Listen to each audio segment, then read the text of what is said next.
in this competition is already a world champion.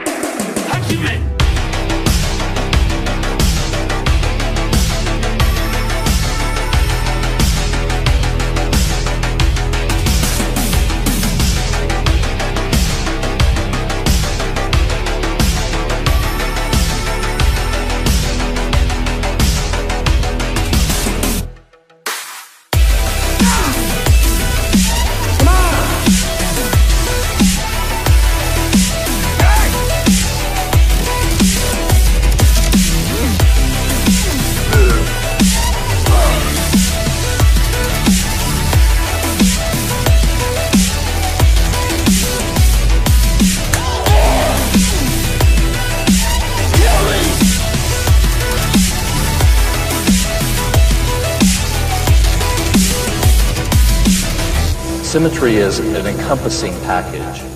It encompasses... In Switzerland.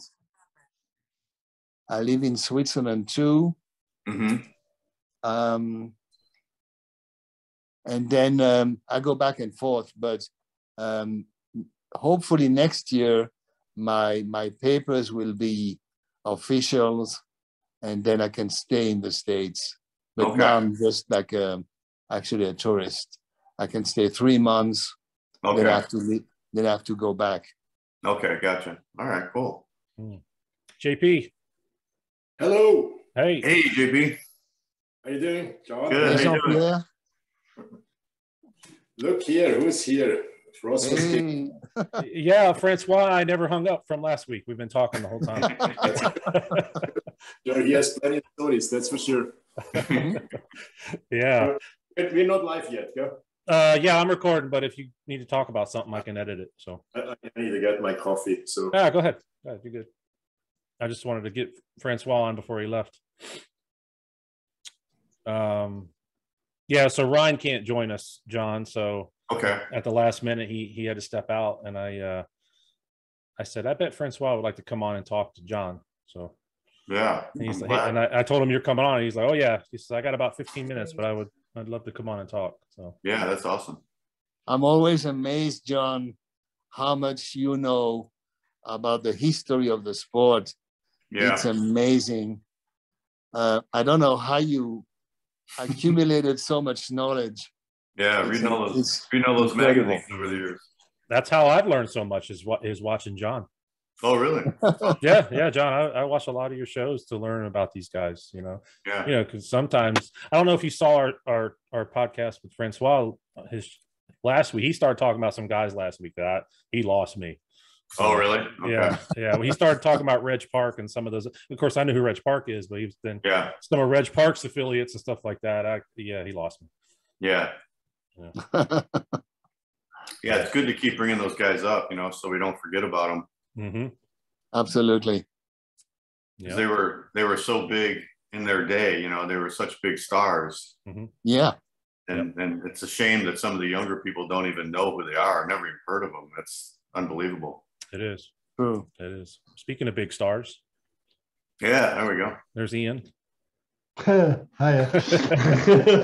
Hi, Ian. Hey Hi. guys, Merry Christmas, everyone. Hey, Merry Christmas. Merry Christmas to you too. What did I miss? Nothing. We're just Ryan can't make it, so Francois got about 15 minutes. He can come on and you can talk to everybody. Hi, Francois. How are you, sir? I am good. Thank you very much. How are you? Really enjoyed that last podcast we did. Me too. Yeah, it was awesome. Awesome. Me too. Some great stories you had. Just brilliant. Mm-hmm. It's amazing how small this world is when you kind of all comes back around and you realize that we're all, at some point, we're all kind of cross each other's paths and we didn't even know it. Absolutely. Yeah, it's amazing. Yeah. Ian, did you know the NABA bodybuilder that died? Tony Ellett? Is that how you say his last name? I saw it this morning actually on Eddie Elwood's Facebook. I didn't know him personally, no. Yeah, he won the what NABA. happened, you know? No, it doesn't say. I was just reading it now. It says it hasn't been determined yet. Oh, Tony Emmett? No, it wasn't Tony Emmett. Tony Ellett. No. Ellett. E-L. Oh, okay. Something Oh, like okay. that, yeah. I'll put his picture up here for y'all to see it. Okay. I Crazy thought because Talking about Tony Emmett, Tony Emmett was actually from Ilkley, which is literally around the corner from where I'm from. Oh, really? He looks almost more like a classic guy. Yeah. Yeah, it doesn't say at time of the writing doesn't reveal it. I think he was from up north. I think he was from Eddie Elwood's neck of the woods, from Newcastle, Durham, where some great bodybuilders from that area. Some really good bodybuilders from that area. It's a shame, man. It's a shame. I was talking to one of our sponsors for next year. He's a doctor, and he was just talking about health and bodybuilding, and how we need to bring it back to being a healthy pursuit, not a death sentence, you know. Something has to change. Yeah, he's been competing since 09. NABA England Championships 09, 11, Mr. Britain 13, NABA. It's all NABA. So he was quite young. Yeah, but this picture here looks like he wasn't competing anymore. His latest Instagram pictures. So. It's a shame, man. It really is. You know what? I mean, you get deaths in every walk of life at some point. I don't think it's just bodybuilding. It's unfortunate, but you know, hey, this time last year I was more dead than alive. Yeah, Phil's having some computer issues here. Let me see if I can get him. Oh, there he is.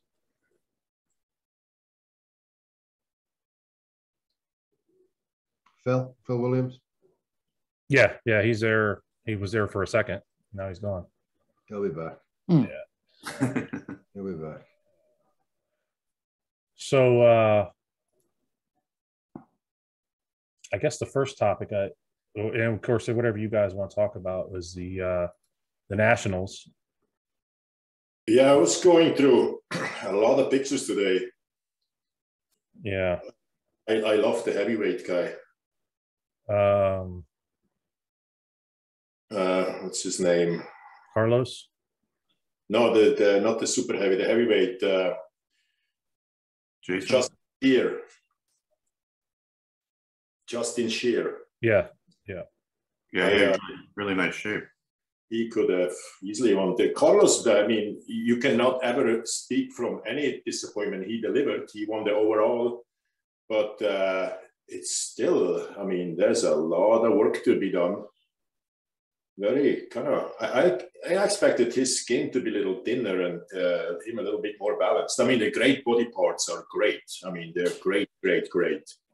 And I was wondering what happened to Patrick and him working together. Mm-hmm.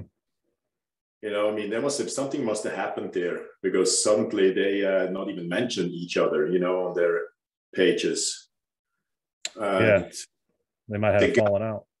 The video you sent me about the guy who was talking about the Dorian training thing, he released the video and said he's going to talk about it in a later session. I mean, this picture is unbelievable. Mm-hmm. If he can get that back up and the skin a little thinner, wow. But I thought he's even better than he even was. Yeah. You know. Hey, Jason. Sir. Can you hear me? Yep, I got you. I feel. Okay, my computer email went down, so I'm on my phone for the first time trying to figure out how to do this. I guess I got it. Yeah, you got it. You good? Cool. Can you try to turn it sideways so we can get a full screen? If it'll turn. Which way? Your phone. Try to turn your phone sideways. Your whole phone. Just flip it. Oh, flip it around? Yeah, flip it sideways. Oh, this way. There you go. Gosh, sorry about that, man. I'm learning all the time. That's all right. Just ask Francois. He knows how to do it now. He's a pro. Now I have to figure out how to do it with the computer. Yeah. Because holding the phone for an hour, you know, in that position, you get cramps. I can imagine. Yeah. If I collapse, you know what happened. Exactly. So the other controversy is this guy. This is what I wanted to talk about. I know exactly what you're going to show. Yep. Oh my God. How can that happen? Well, that's what let's get y'all's opinion on that.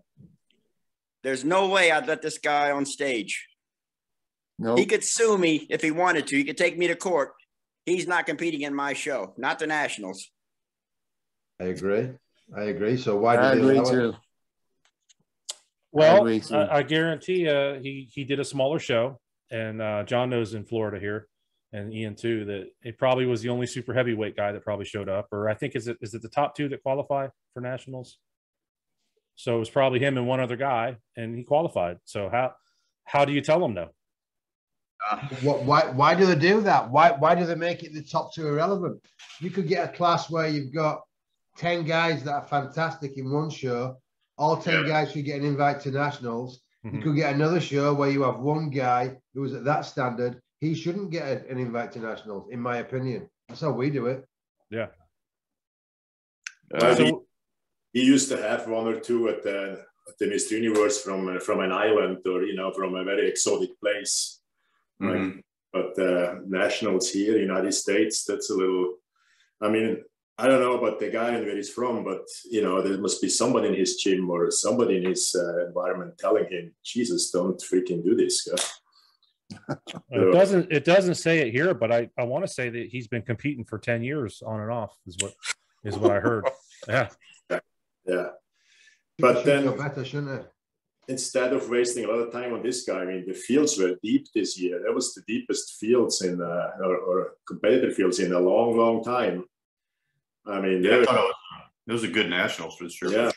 There were 10 great guys in every class, pretty much. I mean, I will never ever get used to it of giving out 2 pro cards per class. I have no idea what the second place bantamweight is going to do from here on, but just freaking go back to the winners and the overall, and that's pretty much it. But we talked about it endlessly before. It's just the route they're going now. So when you think about how many pro cards did they give out this show, bikini altogether, I mean 68 or how many? I don't know. I don't know how many cards. I know there was over 1,000 competitors. Wow. And then at the Amateur Olympia, they give out 3 pro cards. I mean, that makes no sense. And here 2 per class. Mm-hmm. Yeah, I would say the Amateur Olympia is pretty much on a similar level to this show. I mean, this show was maybe slightly deeper, but it was deeper. But I will never understand it, and I will not even understand the money argument. I will never ever understand it, because what about next year if you play second? I know sometimes it's hard, remember when Ronnie Coleman plays 5th or Paul DeMayo, it took him years, or Lebroni lost against even DeMayo's show. Flex Wheeler lost against Matarazzo. I mean, it's tough, but there's always a next year. Yeah. Mm-hmm. Yeah. Mm-hmm. But that created some great bodybuilders back then when Flex was taking second, then he took second. When he finally won, he was ready to win a pro show. He was so good. And now it's like you get these guys that they're really not ready for the pros. I lost against Schlierkamp for the Mr. Universe. I mean, that happens, So yeah. I think the pro circuit's been watered down big time. Yeah. IFBB Pro Stars was the best of the best. Hey, so do you guys know how that works financially? Is the pro section and the amateur shows they must be financially totally separated, because there's money argument I will never understand. Now, if you're a pro, you have to buy a pro card. That's pretty much it. Mm-hmm. That's right. And then maybe the organizers, what do they get? A little kickback from the hotel maybe or what? But when you look at the Nationals now, I don't know about this one, but the Masters, there's $350 entry fee. I mean, that goes away. They will not compete as amateurs again. I don't understand this whole money argument. Yeah. Well, I did the Tampa Pro not last year, the year before, and of course it was us, the amateurs, with the pros, and they said that our amateur entry fees is basically what paid the pros their wins. So That's what I that's what heard. was told. Speaking of wins, you see the prize money going up at the Arnold's? Yeah, I posted that. It's going to be higher than the Olympia. Oh, higher than, oh, wow. Does the winner get, how much does the winner get? Let's see, with an upgrade of, they will now receive 60,000. No, I mean, you talk about the classic, yeah? Yeah. Classic physique champion Like has revealed 60, that instead of first place winner receiving 7,000, they will now receive 60,000. Is that right? Wow. It went up that much? Wow, this 10 times. That's crazy. that's crazy. Yeah, with an upgrade of $53,000, the pressure behind the contest is certainly mounting. That's what it says. Well, when Arnold did the commentary at last year's Arnold, he was saying that he thought classic physique was the future, even more than the open bodybuilding. So it's not surprising that he really raised that prize money for the classic. I know Arnold loves the classic, absolutely, since he kind of seen the classics kind of modeled after him to some degree. Yeah, off of the 70s era, right? And what does the open pay? John, do you remember how much Arnold won when he won the 75 Olympia in South Africa? Wasn't the prize money about $1,000? $1,000. Yeah, that was it. Yeah. Wow. Yeah. And nothing for second, just first place. Nothing for second. We've come a long way. And I think he raised it. He raised it to 20,000 the first year he promoted it, which was the next year in '76 when Franco won it. Right. Okay. He went from 1,000 to 20,000 the first year he promoted it.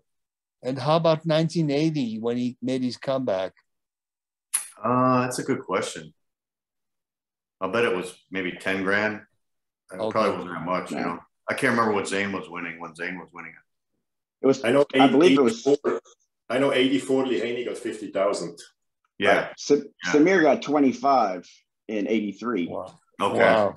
Yeah. So. Now we are at 450. What is the winner? 400? 400, I think. Yeah. So is the Arnold Classic open? They're not giving more money than the Olympia and the Open, are they? No. The winner, I think the winner goes from 150 to 200. Okay. Still good. 200 is good. Yeah. And the competitor field is outstanding, you know, in the Open. Yeah, Brandon Curry's doing it. So yeah, absolutely. That's a good move for him. He should win. Yeah, he should win. It's too bad Hardy's not doing it. Yeah. Hardy's putting it all in the Olympia, I guess. Mm-hmm. Is Nick Walker going to do it or? No, he's just doing the Olympia, I think, right? Oh, yeah. Okay. Yeah, he had a pretty competitive year last year. He was competing a lot, so he needs a break. When I look at his already progress in a short time now since the Olympia, I mean, whenever I look at his pictures, you know, when they used to tell me, or I'm sure everybody heard it, if you don't eat your meals, if you don't do your stuff, somebody else will. That's sure for him like nobody else. Yeah. The guy is just breeds bodybuilding and everything. Yeah. Incredible, yeah. And he's probably the most popular bodybuilder, I would say, out there right now. Oh, a friend told me who went to the Olympia in Florida that a lot of the kids there only knew Labrada and Nick Walker. Oh, really? Yeah. Yeah, social media. He's all over. Yeah. Well. Yeah. That's why they broke them out at the press conference, those two. Yeah, exactly. Right.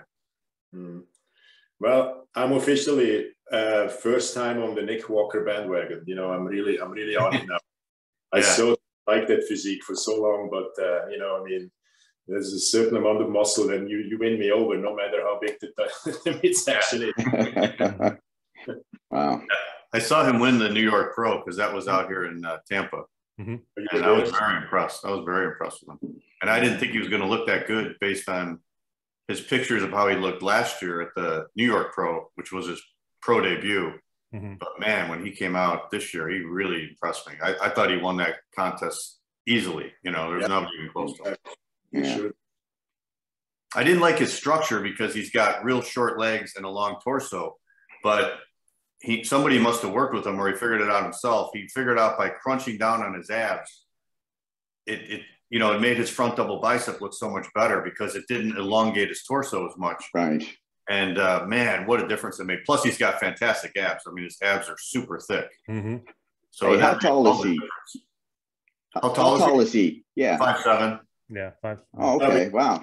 I always thought he's taller till I saw the arms of the Night of Champions, and I saw the front double biceps. I knew he's short. This is no way, Other than what maybe Paul Dillette, there's no tall guy with arms like that or look like that, Yeah. And speaking of his coaching, I mean, I love his coach. I mean, his people are always top. They're always in shape. The amateur show, Matt Hansen. Yeah. The guy is outstanding. When without saying names, you've seen how a lot of coaches constantly overload, and he seems to not have that problem. Yeah. Wow. He works with Sean Clarita too, right? Right, JP? Mm-hmm. Yeah, they're all down south, right? All. Yep. Yeah. Florida, Mm-hmm. Oh, South Florida. Yeah, they're all down there now. Lex Lewis used to be part of that too, huh? Who's that? Lex Lewis used to be part of that team too, huh? Yeah, he left. He went back to Vegas. I think he was going to open his gym. Did he open his gym down there? Yeah, he did. Then he moved it to Vegas. Yeah. Yeah. Is he coming back? Does anybody know? I don't know. Next year, supposedly. Yeah. I know he was going, where was it? To Colombia or something. He was getting that stem cells on his shoulder. Okay. Yeah, he was doing that for a little while, and he hasn't really posted much as far as training or anything like that. I'm wondering how Ronnie does with the stem cells. I know he started the treatment. Yeah. Was he in surgery again? Somebody posted. I don't know anything to that. Yeah, I thought he was in surgery. Something happened to him. Was he doing stem cells for his back? Yeah. Yeah, it had to be a spine or whatever they do. It might be too late, but why not trying? Yeah. I think when he was on Joe Rogan talked him into that because Joe Rogan's a big believer in stem cells. Mm-hmm. Exactly right. I remember when the basketball players, or when Peyton Manning, when they went to Europe years ago, it didn't really seem to do much. I don't know if they made progress, or if they know more now about it. And I'm curious how that's going to go for Ronnie. Would be nice to see him out of that wheelchair. Yeah. Sure. Yeah.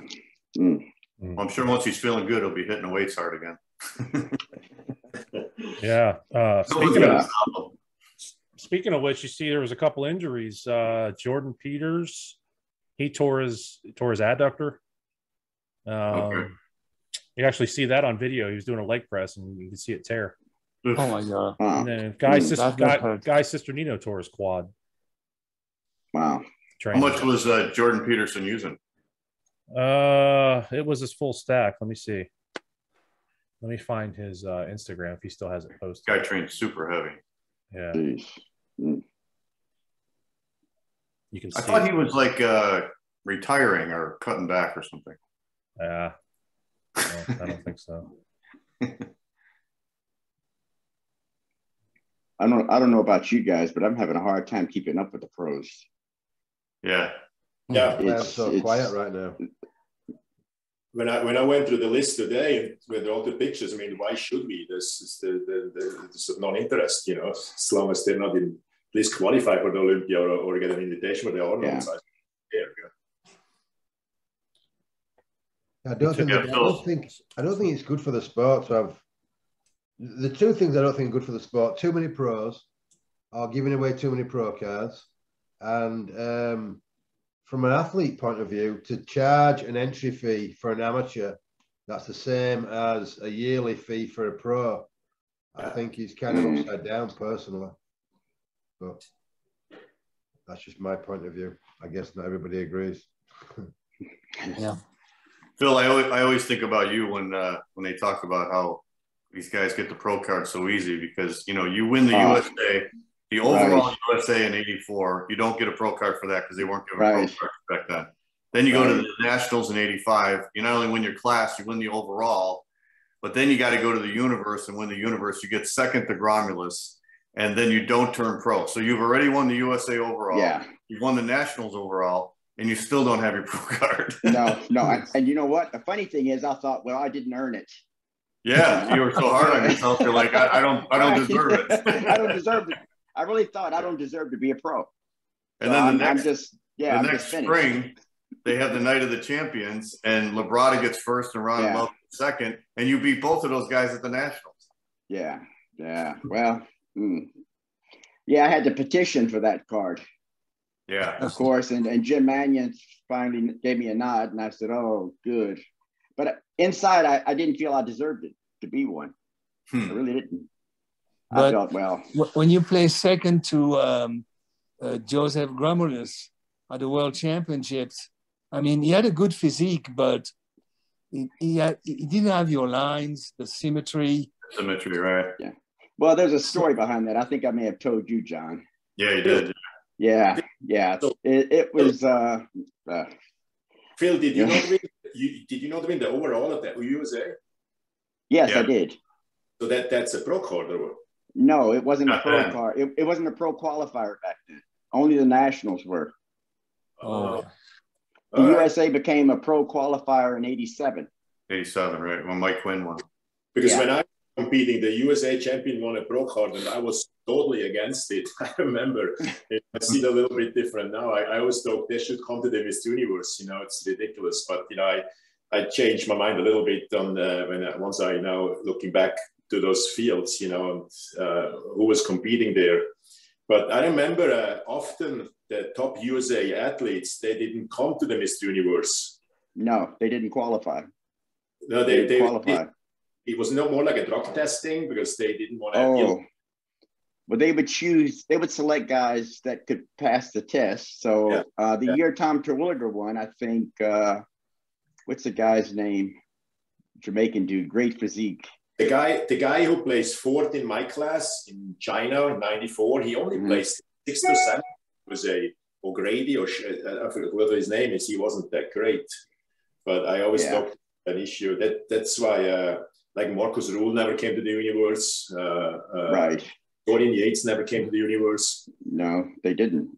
I remember the first time they did the drug testing at the universe was 1986. Correct. And I didn't see any American on the list.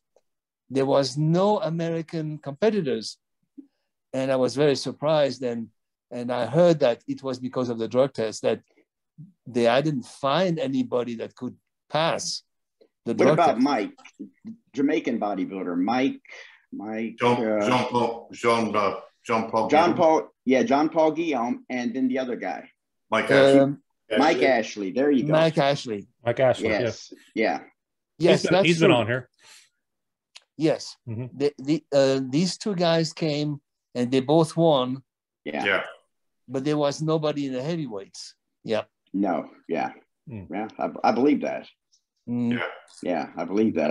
I sort of remember that. I remember looking. There was Luis Freitas, but he was competing for Brazil. Right. Correct. And he didn't pass the test, by the way. Yeah. He did not. Oh, no. Okay. He would have won. Well, Rolf Moeller won that year, right? Yes. Mats Kardell from Sweden. Right. Would have placed second, but he didn't pass either. Mats was a workout partner of mine back in Sweden, in Gothenburg. Yeah, we were very good friends. We used to travel together. Was a very good bodybuilder. Quite a bit. Great bodybuilder out of Sweden. Probably one of the best to come out of Sweden, I believe. Yes. Most complete. Absolutely. Yeah. Phil, you've been posting some good Ian pictures. Dow from England. I think he did the universe. Sorry, I probably interrupt you, Ian. What were Do you saying? you remember a bodybuilder called Ian Dow? Oh, Yeah. sure. Yeah. He won beat the Brian World Buchanan Games 1 year That's right. in the Mr. Britain. You'll remember this, Ian. Remember Brian took second to him in the Mr. Britain? Yeah. And I looked at the photos and I said, won the World Games in 1985, I think. Yeah. Ian Dow. Yeah. In the light heavies, right? Yeah. Guys, I'm sorry. Yeah, I light would heavy. have to leave you guys. It was nice to see you, talk to you. Good seeing you. Thanks, Francois. Well, happy holidays, And Francois. I'll see you all soon, okay? Yeah. Okay. Happy holidays to you and your Next family. week. Thank you so much. Hey, enjoy your movie. Take care. Thank you. Bye, guys. Bye. Bye. Bye-bye. Bye-bye. Hey, real quick, guys, I found that Jordan Peters thing. You can watch it. Oh, okay. That's him here. Wow. I don't know how much he's got on there, but you can see, you can watch one as soon as he presses.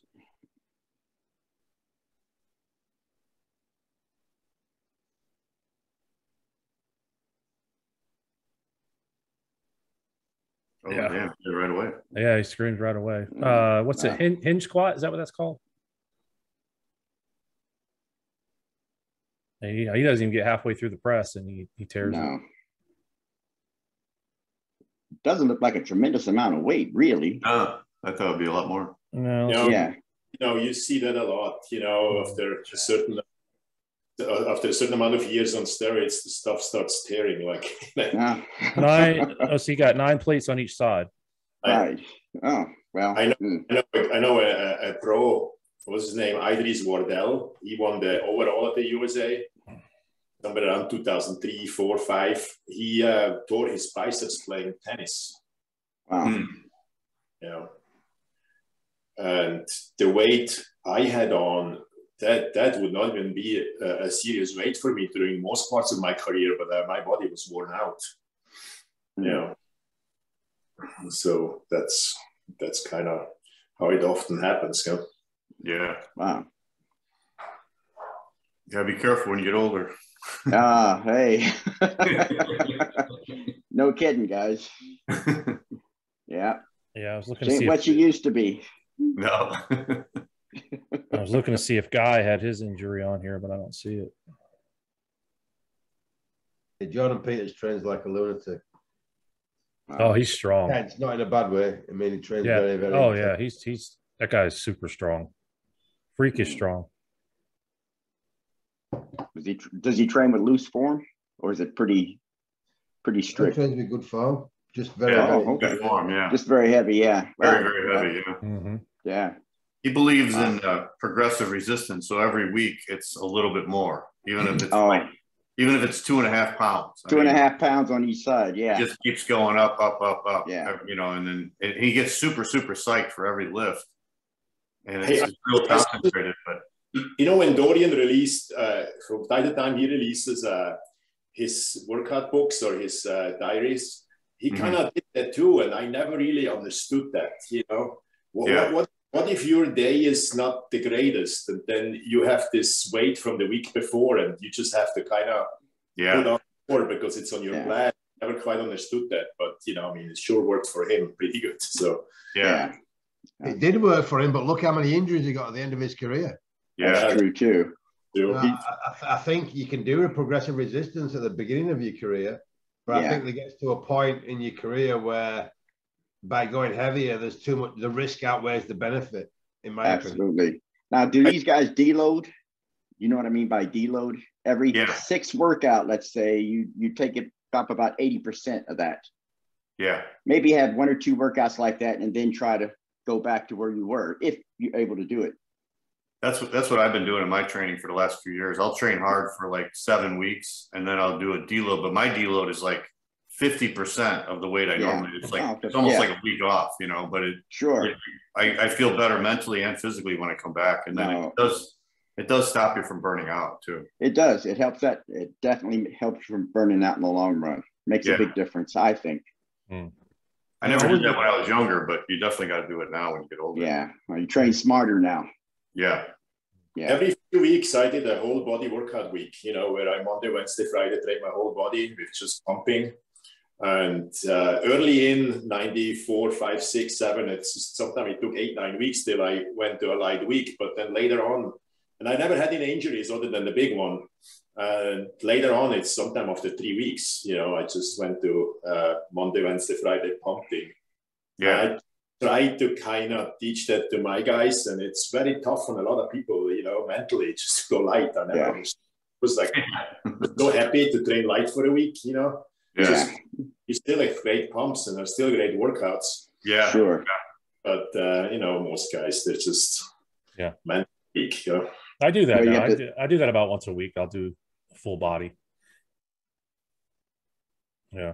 Speaking of Jean-Pierre, you brought up Dorian. John, have you seen the controversy they're talking about his app and all that? They've been it's been on some of the podcasts. I saw them talking about it. They said it was a ripoff, but I didn't know what it was about. I haven't actually. I'm just pulling it up now and kind of looking at it, at these different packages and stuff. Here, I'll show you guys. What is it? An app? He's selling an app?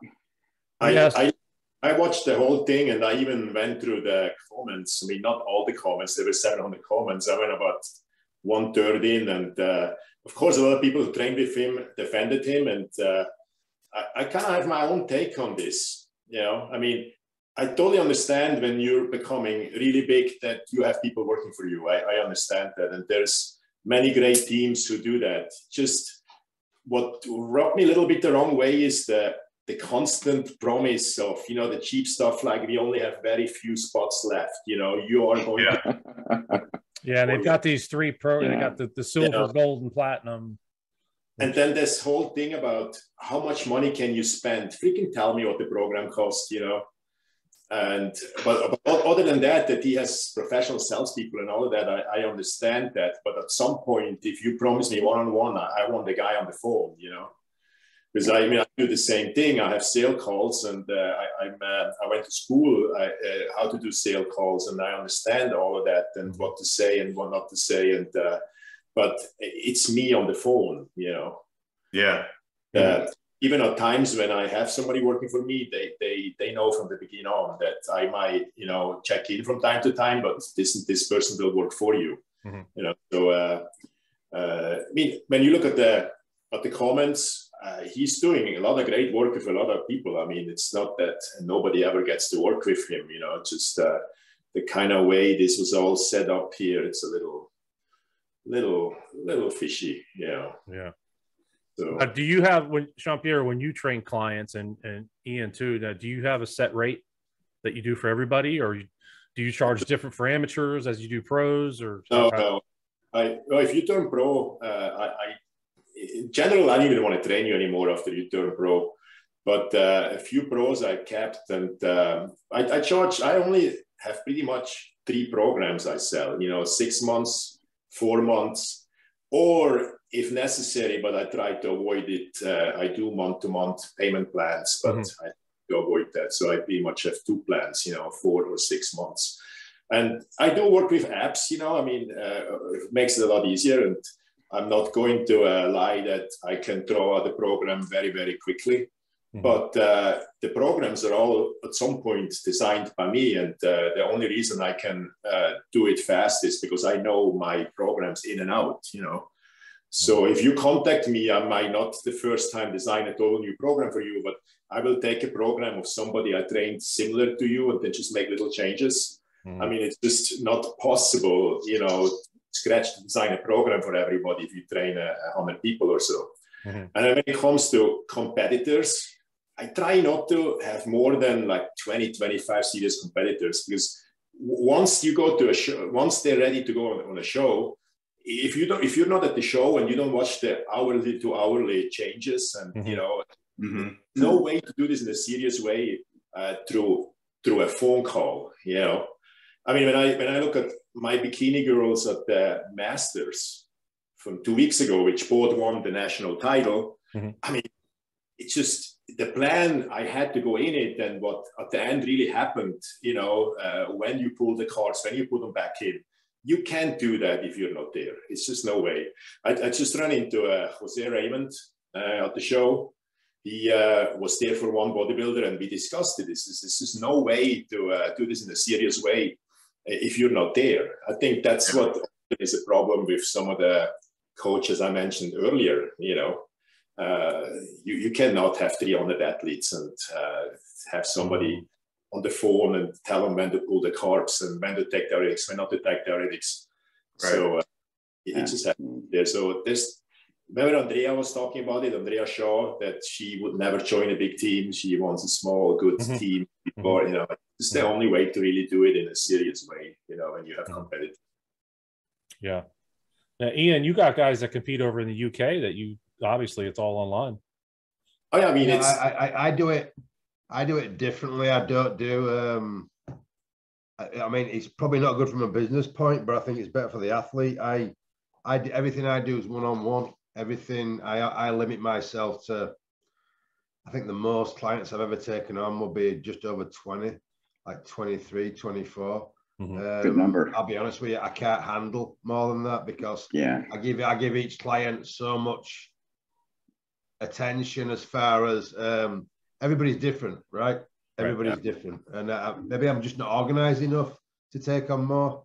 But I prefer to be able to know exactly what each client's doing, and I do like a video chat. I literally do this with like a video call with each client once a week.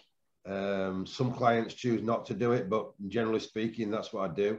And I'll literally walk them through a workout. I have a gym here at my house, so if they're doing something wrong, I'll demonstrate what to do. I'll talk about the tempo, the rest time. I'll count the reps, literally as if I was in the gym working out with them. And it does limit how many clients I can take on, but it does ensure that each one's getting the same amount of attention. And I don't even do the monthly, the 6 month or the 4 month. Everything I do is month to month, and I ask clients to at least give it 3 months so that we can find changes, or get results to a certain extent. But I don't make any athlete, whether it's a lifestyle client or a competitive athlete, sign up for a minimum time.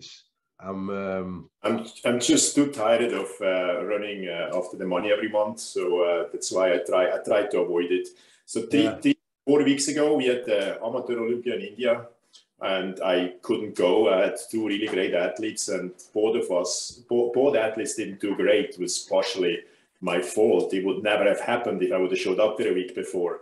I remember at the Amateur Olympia in Colombia, 2017, I had one of the favorites, and he always looked really great on the videos. And when I arrived Tuesday in Bogota, I was in shock how high his body fat is, But then you push, you deplete till the morning of the show, and you get it right at the end, I would never have gotten that right if I wouldn't been there, So 2 weeks ago, none of the guys looked really great. None of my guys looked really great in India. It's partially because I couldn't be there, So sometimes, you can give out a plan and it works, but you know how it is. You have a perfect plan. You can never use it again. It's never going to be the same again. Absolutely. Yeah. Everybody's different. They don't all respond the way you want them to respond. And it's tough. It's tough doing clients when you can't physically see them one-on-one, when you're doing it like on a video chat, because you can get false impressions of what they look like. You really can. They might look better when you see them in person. They might look worse when you see them in person. And quite honestly, if you see them 2-3 days before a show, it's kind of too late. If they're not ready, it's too late by then. True. There's only so much you can do in 2 or 3 days. Right. I train a great figure pro. So she won Figure Pro Card 2019 at the Masters National. And I didn't train her. I'm only her personal trainer. I'm not her. She has another trainer who's organizing her other stuff. I remember I hardly ever seen a figure girl being so hard on stage. So as I got to know her, she told me that for 3 days, they loaded 700-800 grams of carbs a day. The girl was shredded, So 2 weeks ago, I finally got to know her coach, who did all that. And I say to him, that was very courageous, but it will never work again, Yes. Yeah. I don't see how guys or girls can have more than one coach, because there's people that have one for the diet, for the training, for their gear. I just don't. That's just too much. Well, I do like, because I go to the gym Monday, Wednesday, Friday morning. I don't mind to have athletes doing one-on-one training and not to be their coach when it comes to show. I really don't mind it, but I will not get involved whatsoever into what they're taking.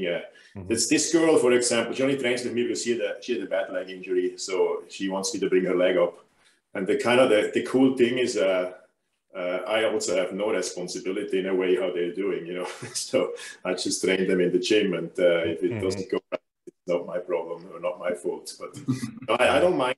I don't mind do some personal training with athletes. Another good thing also is when when I go to the gym, I train either people who are extremely rich and can afford me, or I squeeze some athletes in it.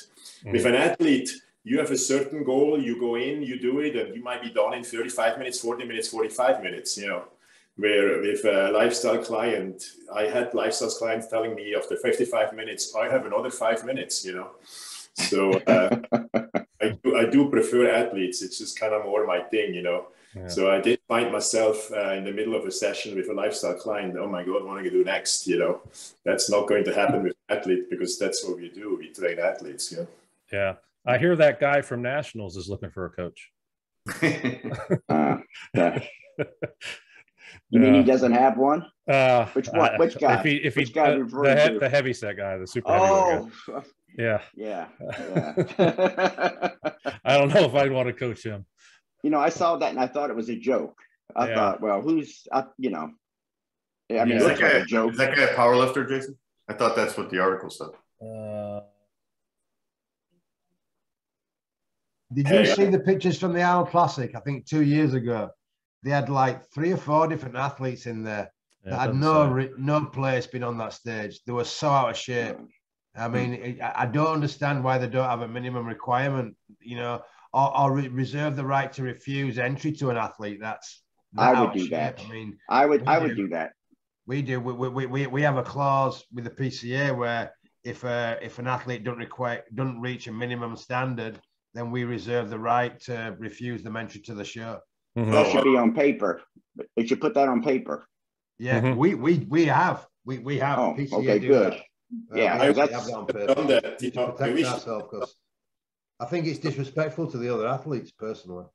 I wish they had done the 99 Olympia with me, refuse access to stage with me, because I was totally out of shape, but I had to compete for that stupid contract. Yeah, you had a contract, right?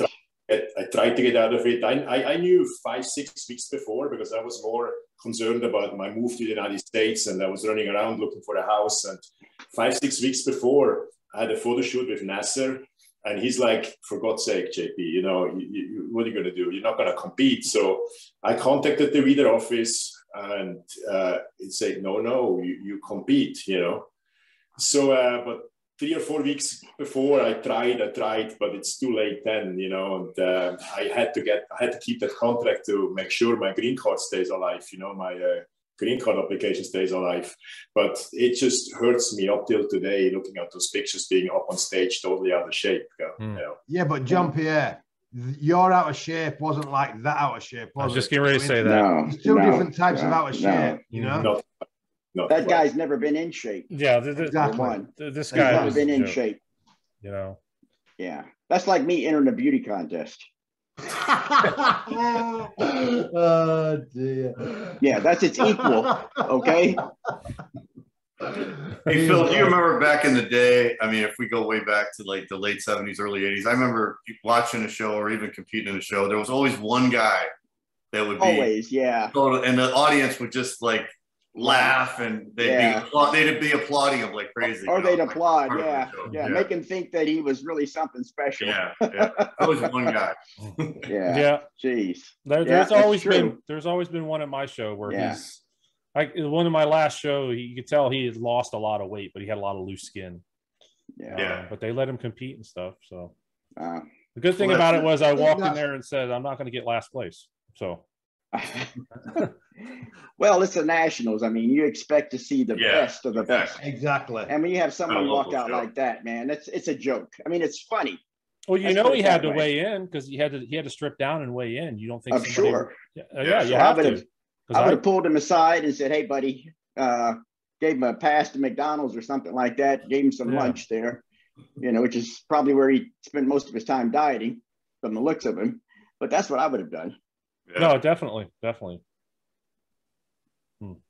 at the Nationals. Maybe that's something they're going to look at now. Well, there's definitely got a lot of popularity from this. Yeah, it needs to be addressed for sure. Yeah, you got more publicity than most of the competitors. Right. Right. That's true too. He did. I mean, the bottom line is they shouldn't have invited him to the Nationals. He shouldn't have got an invite. Really, should it? Yeah, I know. I agree. Yeah, I agree. But John, did you go to the Nationals? No, I didn't. Oh, okay, I didn't know if you went or not. I did a photo shoot Monday. I saw that. I saw it. You look good. Hey, great, man. I was dieting like crazy last weekend. Mm-hmm. Wow. Yeah, thank you. We had how many weeks? How many weeks did you diet for that, John? I think it was like about 4 months. Okay, 12 weeks. Yeah, maybe a little longer. That's about the time I usually took, about 12 weeks into it. Yeah. Or to get to that condition. Yeah, you get a little bit better, and then you're like, I could get a little bit better, and it just keeps going and going, So I didn't do it for a photo shoot originally, but I decided, as we got to before Christmas, I was like, well, I might as well get a photo shoot, get some shots done and see what they look like, Yeah. Oh. Hey, JP, change the subject for a second. Laura Lee, what's going on with her? I saw she's being sued by her former coach or something. Yeah. Yeah. Do you know the deal with that? I hadn't researched it. My wife told me the story. I wasn't listening. I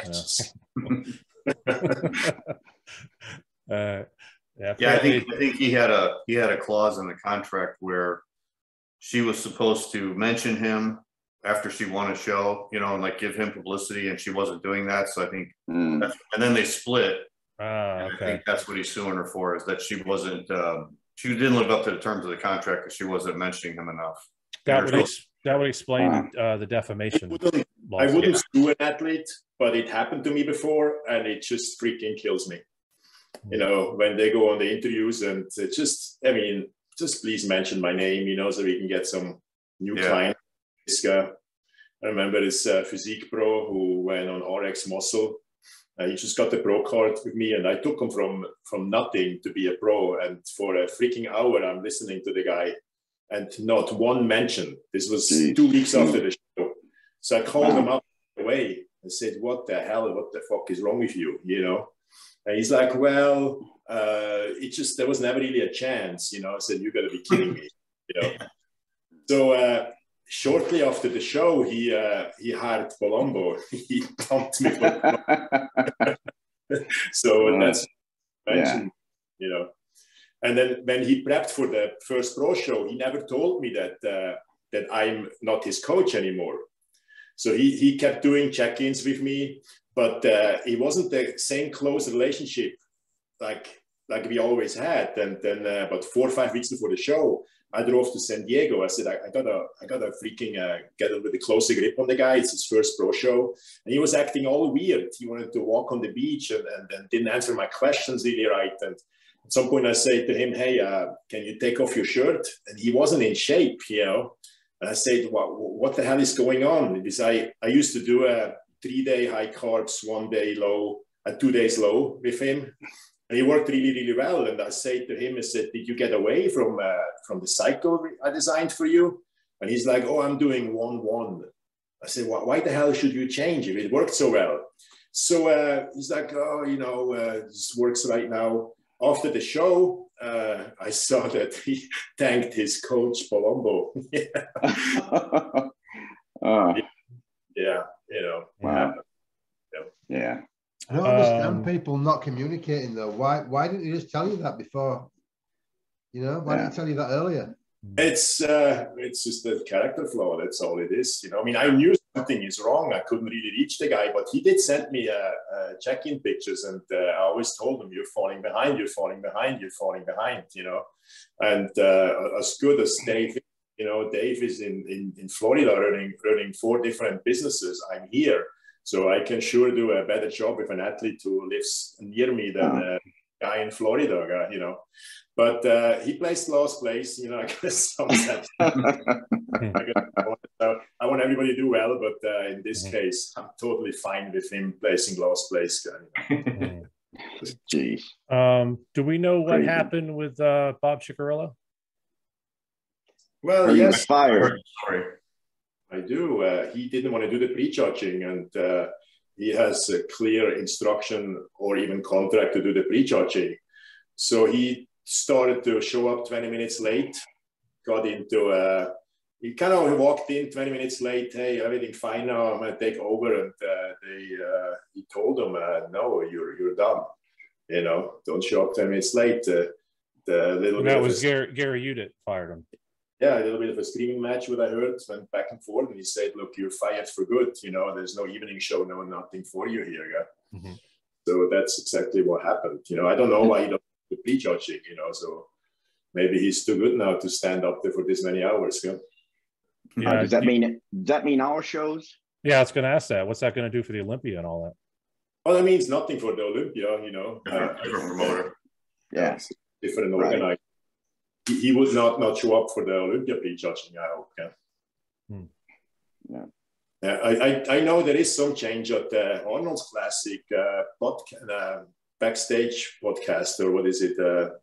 Sean Ray is fired, I believe. Huh? Yeah, but I think he's still around. I think he's still around because what's his name came on and kind of defended him. Well, Sean didn't do the commentary for the Arnold, though. He only did it for the Olympia. For the Olympia. Yeah. No, but yeah, okay. Yeah, Fuad's doing the Arnold now. Yeah, last year for the Arnold, it was Dennis James and Cedric and Amanda Latoya. Mm-hmm. It was great till Arnold showed up, and everything. It was, yeah. I really liked that. I thought that was awesome. Yeah, I mean, we don't need to hear 300 times that the guys in 57 looks better, you know. So gotten a little tiresome, and you could tell Dennis got clearly upset. You could tell. He stopped talking. Yeah. Mm-hmm. Hey, Cedric is coming back, I heard, for the Arnolds. Yeah, he'll be at the Arnold. Yeah, he's on the list. Yeah, that's exciting. Mm-hmm. Yeah, if he gets in shape, man, this guy is incredible. Yeah. I don't know why I still get excited, because he was so great, but he's winning us over and over again. Kind of reminds me of me. But you know, I always hope he's doing well, Gavin. He's so incredible when he's in shape. Yeah. I think Cedric's one of the best shapes out there.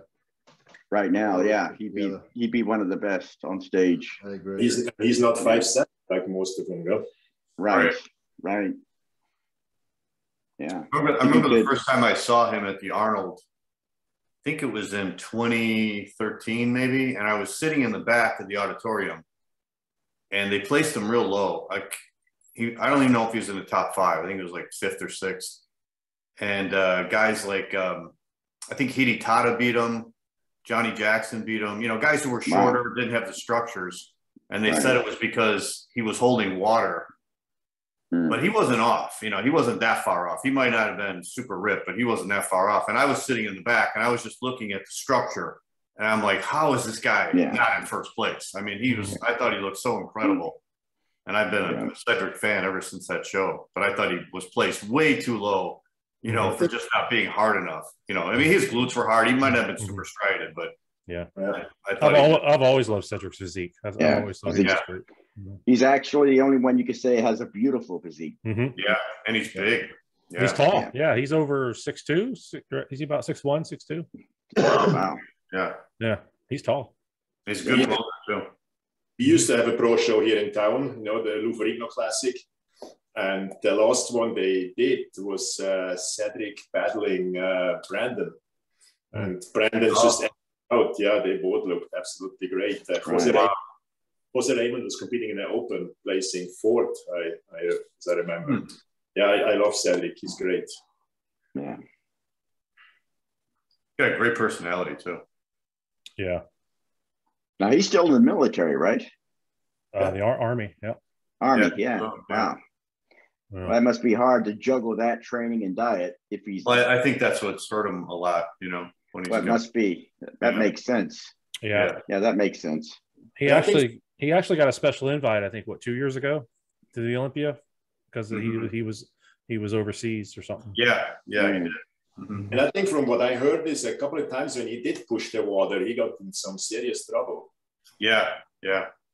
So he might be just also smart about that. Yeah. Wondering what's going to happen with Rolly. I just saw that at the very last show in Europe, he placed 9th. Wow. Oh, yeah, really? He was out of condition. I saw photos from that, and he was way off. Is he coming back for the Arnolds? I don't think he's on the list. No, I don't think he was. How would you say that? I think he's close to done. I don't want to say he's done, but I think he's close. Is Nathan Dasher on the list for the Arnold? What's that, Ian? Nathan Dasher. I think he was on that list. I believe he was. Let me pull the list up. Okay. Nathan's on the list, but I know he can't come to the United States, so I don't know how that should work. Huh. Why can't he come? I think it's a criminal record. And they won't let him in at all because of that? That's what I believe, yeah. He should fit right in with criminal record. He wasn't here. You're right. I say that out loud. Right. I'm sorry. You're right. Yeah, no, you're right about that. He should fit right in. That shouldn't be a problem. Yeah. Let's see here. He used to come here to train with Chris here in the desert, and it's many, many years since he was in the United States. Ian, what's the name? Nathan Dasher. I don't see him now. Oh, wow. I thought he was there. Yeah. He's about one of the best in Britain right now, right? Yeah. He's really good. He won like 10 pro shows now. Yeah? Oh, really? Jeez. He won a couple last year or this year. Yeah. And I know he beat Rowley. Either the last one or the one before that. Yeah. Oh, no, he's here. Here he is. My bad. I'm sorry. I had the 21 pulled up. Yeah, let's see here. We got, I'll go down the list here. William Bonac, Rafael Brandao, Max Charles, Brandon Curry, Samson, Nathan, Regan, Kuklo, Cedric. Is it Fabio or Fabio? Rezende from Brazil. I'm not familiar with him. Neither am I. Justin Rodriguez, Mohammed Shaban, Brett Wilkin, and Akeem Williams. Ian Boyer, huh? Ian's not on there. No. He's taking a year off too, I think. I have him here on the list. This is the full lineup, 2022 Arnold Classic. Oh no, this is 21. Yeah, sorry. Yeah, you're like me. I had the last. Akeem Williams is a big monster. If that guy got in, I've never seen him hard enough. Well, last year's Olympia, he was close. Was he? Yeah. I think he took 6th last year.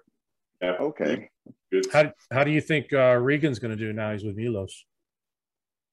Well, he's. I'm really curious how this whole insulin loading and training will do for what it will do for him. I think in a short run it could be great, and we'll see. But we all know when he has to be really, really sharp, and he only was once or twice really sharp, and then he might have a chance to be in a finale. But he's still a little bit undersized, I believe, to make up for this in this short time. So it's gonna need a little bit more time than 4 or 5 months, training with Milos. But I have high expectations for him. I think he's gonna do great. Yeah. How old is Bonac now? He must be 40 or close to it, huh? He's got to be over 40. Yeah, he's over 40. He's got to be. Yeah. I think he's great physique. He's lately been placing higher and higher, hasn't he? Brett Wilkin. That's interesting. I see a Brett Wilkin on the list. Yeah, Brett's on there. Yep. Oh, okay. Samson Dowd. I might even go. This is really great what I see here. Yeah. Where's it held? Is it Columbus? Yeah. Yeah. Oh, it's back in Columbus. Okay. I got a hotel room just last week. I reserved one because I know they go pretty quick. Yeah, they do. That was my favorite show that I ever compared. I did 3 Arnold Classics. What years did you do them, Ian? 95, 98. I can't remember the other one. 90. I can't remember. I know I did 95, I know I did 98. I can't remember the other one, but I know I did 3. I saw those. The way that you were treated as an athlete back then, doing the Arnold Classic was just amazing. I think every athlete got at least $1,000 prize money, and you go in your room and you'd have like I think one year we had like tracksuits from Arnold and Jim Lorimer, and No, you were just treated really well. They were treated well. Really Yeah, like it should be. You were treated like you know, you were treated with respect, and I thought it was a lot of what I do with PCA now is based on how the athletes were treated at that show, how I was treated at that show. Yeah, it was just an amazing show. I just thought it was incredible. Yeah, well, you didn't have, Arnold took the standard of promoting a show to the next level. yeah, yeah. And it upped the game for everybody. Everybody else had to bring their game up. You know, I just thought it was a very good thing for bodybuilding. You were in it in '98 too, right, Jean-Pierre? Yes, and I remember in '98, it's my first pro show, when I walked backstage, I'd never seen a complete gym being set up to pump up. Wow. Yeah. Incredible. Yeah, I love that show. Yeah. Seemed like they had a good gym set up for the Olympia this year. They did. The last few years they did, but not back in the days. Back in the days, there was nothing. You know, bench press. Let me ask you guys a question. Do you guys pump up before a show? I mean, I usually do bands. I never pumped up. I did 5. Not one time. Why? Well, my idea was that if you went on stage pumped up, you're going to shrink. If you go out on stage like you are and you start flexing, you're going to grow. That's true. That's true. That was my idea. It made sense to me. That's what I always did. I definitely did more than 5 minutes, but I always felt like my thighs was a little flat, so I always did some narrow push-ups. And what you just mentioned is absolutely true. I always heard saying that what always killed Sergio Oliva. Sergio, yeah. The workouts backstage. He used to pump up for like 3 hours, I heard. Yeah. Right. He's trying to chase Arnold. And then he would shrink on stage. Yeah. Yeah. I always remember. I always thought Kevin having used really heavy weights on the bench backstage. I thought, whoa, this is a little dicey. Yeah. Oh, really? Wow. Like, yeah, he pumped up a lot. So I remember how heavy would he go?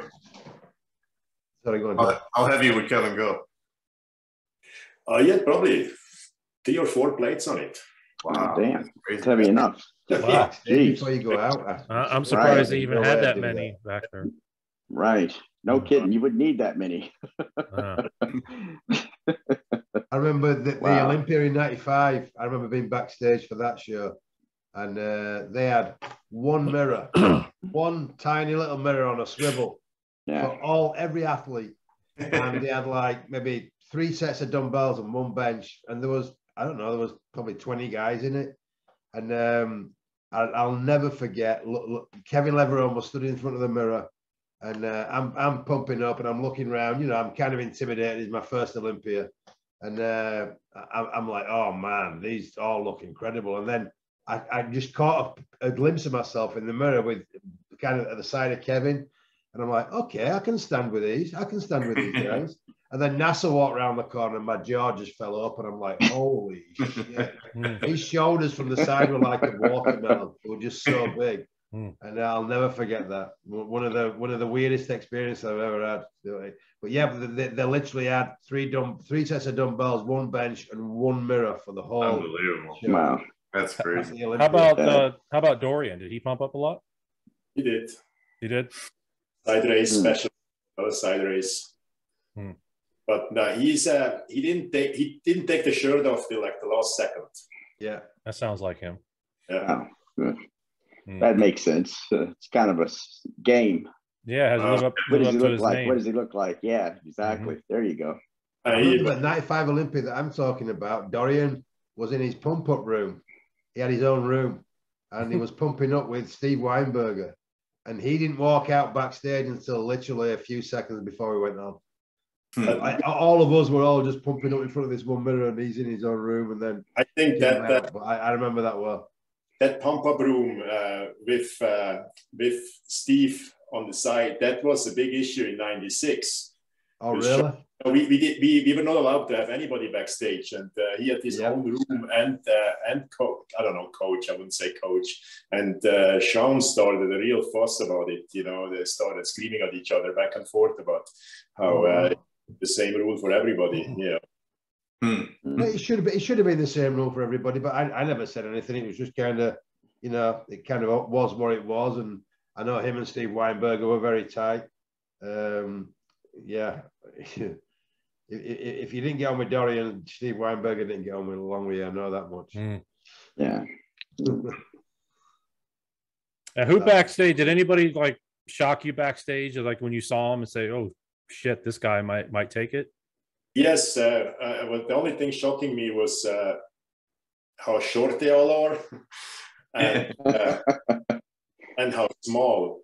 So I was never impressed. I was always way bigger than anybody else backstage. Yeah, but true. we used to have a little screen backstage. And I remember one year I watched my friend here in Paris, Chris. I watched Chris warming up. I thought, Jesus, no upper chest, no this, no that, So then he walks on stage, and I watched that little screen.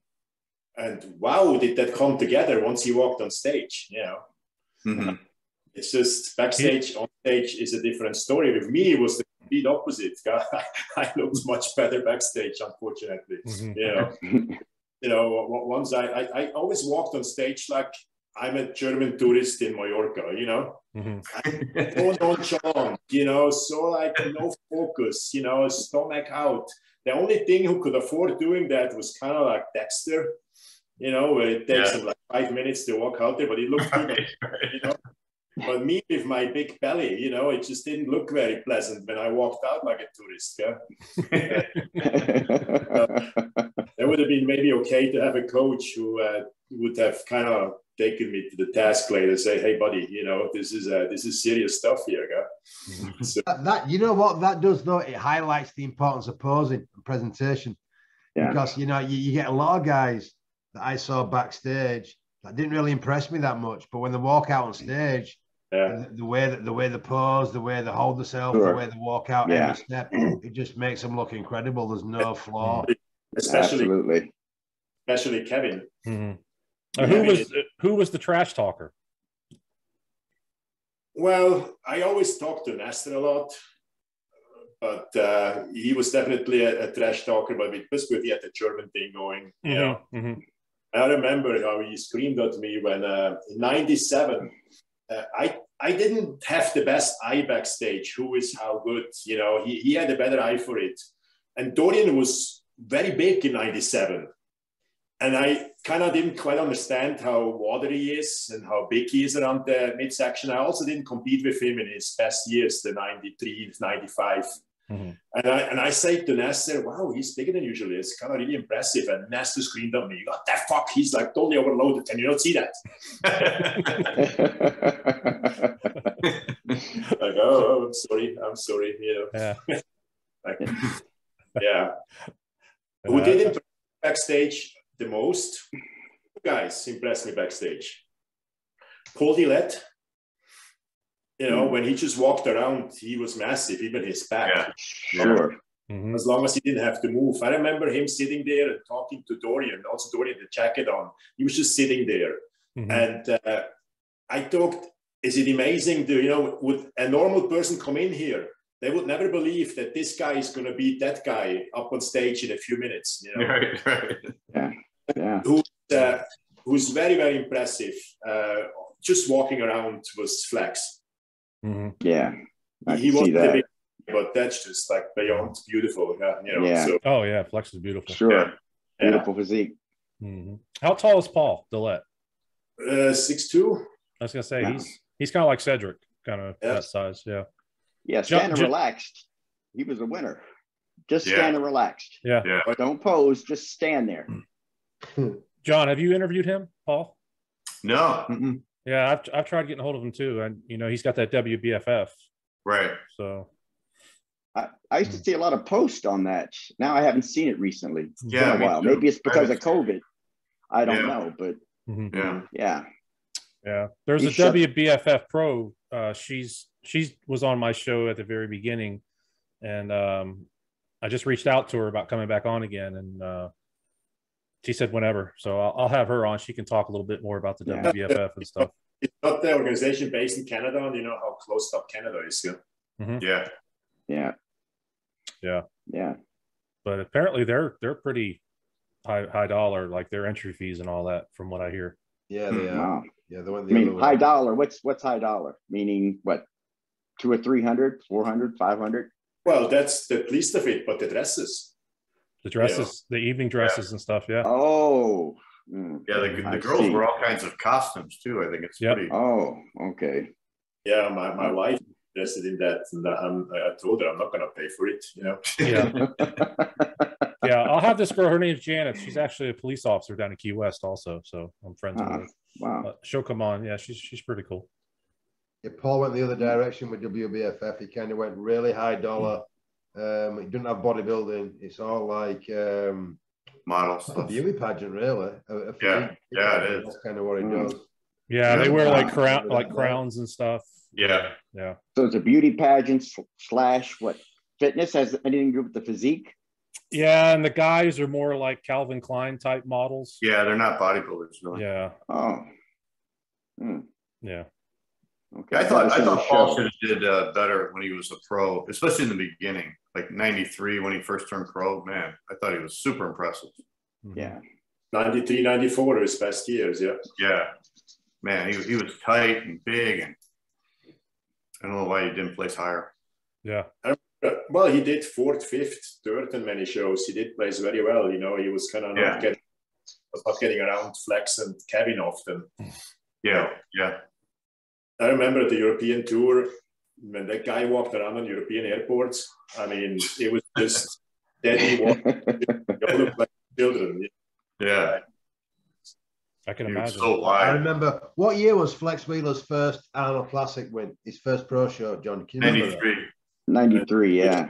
I remember being at that show, and the day after that, and Paul was in that. I remember watching that lineup, and I turned pro. I was, how old would I have been? I'd have been like 22.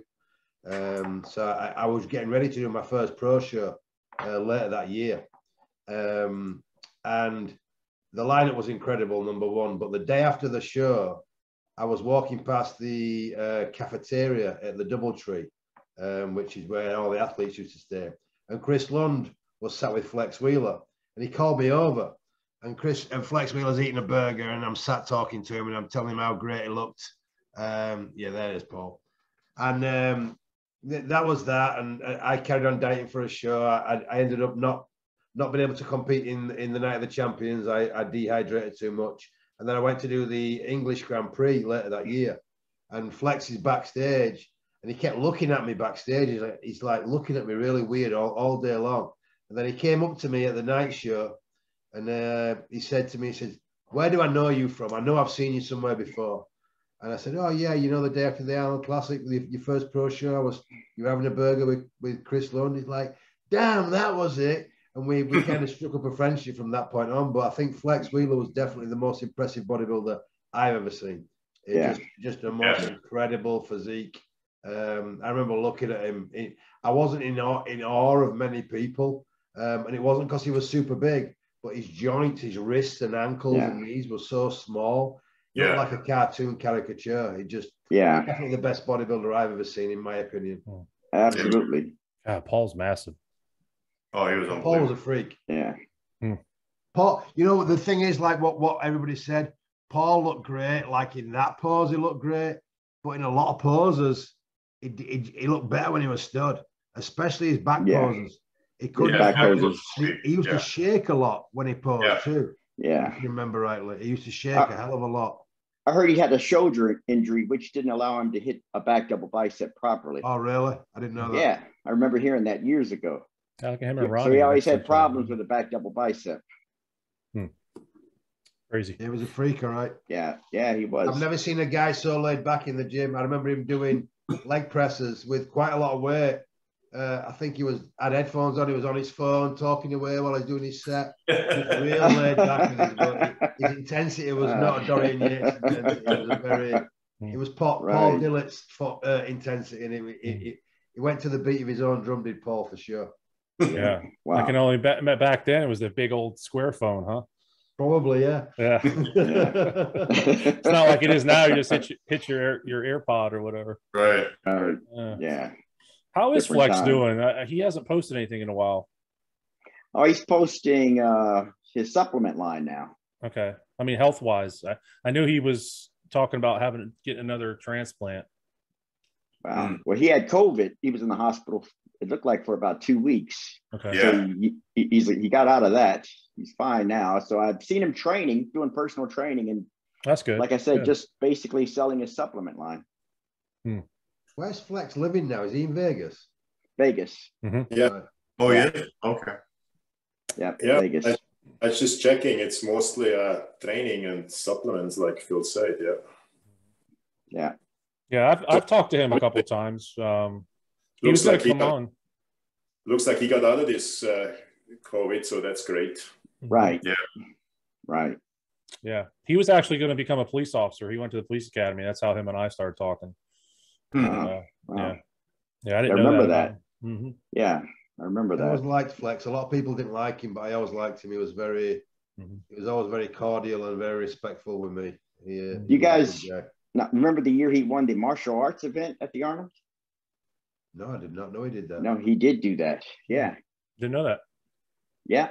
What year was that? Did. Had to be it was after he retired. So what year did he retire? 98. I was going to say early 2000s. Early 2000s. Okay, right. That's when he had the kidney issue. Yeah. Yeah, he got into martial arts a few years after that at the Arnold and won something. He won his class or whatever it was, it would have been. Yeah, I remember that, Phil. I remember seeing videos of that. Yeah, because I was into martial arts, so I was real interested in seeing. I said, "Whoa, holy shit! How did he manage to do both like that? Were you at the top as a martial artist?" That's very difficult. He was a real good martial artist, wasn't he? Before he got into bodybuilding, I believe. Yeah. Well, must have been. Yeah. Yeah. To do that, he must have been. Yeah, I heard he was really good. That's how I got into bodybuilding. I did judo. My father taught judo. I did judo from a very young age, and that's what got me into lifting. Yeah. Oh, wow. I remember Flex. One of the biggest compliments I ever got in my entire career, and it meant more to me than anything else because it came from Flex.